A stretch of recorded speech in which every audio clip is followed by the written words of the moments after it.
In school, we learn about one fire. We learn about the Chicago Great Fire. There was a lot of fanfare over Mrs. O'Leary's cow kicking over the lantern. The legend is that Mrs. O'Leary's cow in a barn kicked over a lantern, and that caused the entire fire. And poor Mrs. O'Leary and her family had their lives ruined because of this. I remember going to summer camp, and we're sitting around the campfire, and it's one dark night when we were all in bed. Bum, bum, bum. Old Miss O'Leary took a lantern to her shed, and when the cow kicked it over, she turned around and said, "There'll be a hot time in the old town tonight. Fire, fire, fire." And we would yell fire louder and louder with each verse, and we do this like 10 times to where it was echoing back to us across the lake.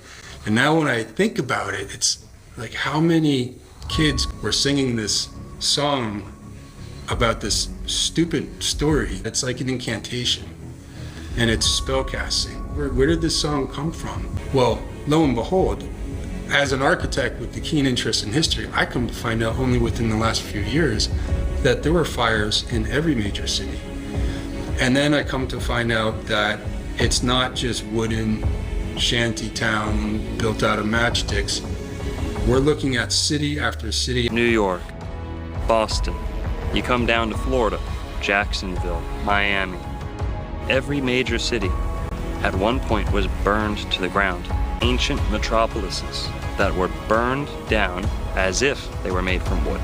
Very quickly. Now we can speculate as to what the source of that destruction was. From above, from below, arson, biblical destruction, you name it.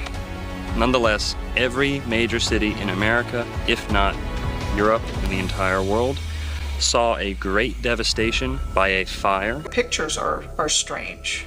The sequence of events that are supposed to have taken place are strange. Just a lot of clues. So again, they're saying, okay, everything was built out of wood, it caught fire.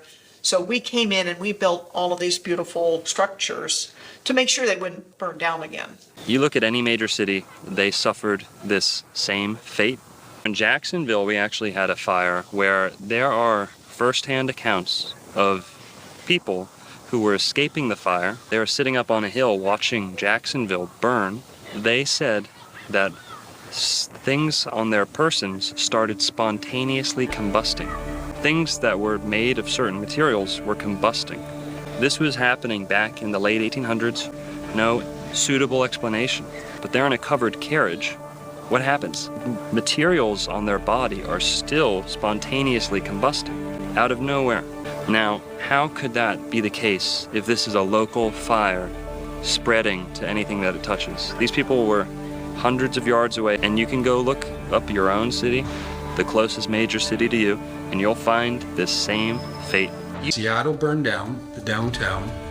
2 months later, Ellensburg, which was at that time a major city in central Washington territory, burned down. 2 months after that, Spokane, which was another major city on the eastern flank of the territory. And when I discovered that, I just went, hold on a second. Like, there's something else entirely going on. And some are still in use, but the ones that are inconvenient to the narrative, they just want gone. And there's also probably a component of the energy grid in all of this as well. Keep what they can use. They keep what benefits them.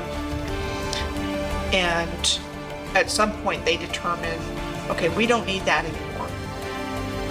Part of the story of the fires is that the fire chief wasn't in town at the time. He was away on some conference. And so the command structure was broken. So the mayor at the time in Seattle was the one that was calling shots.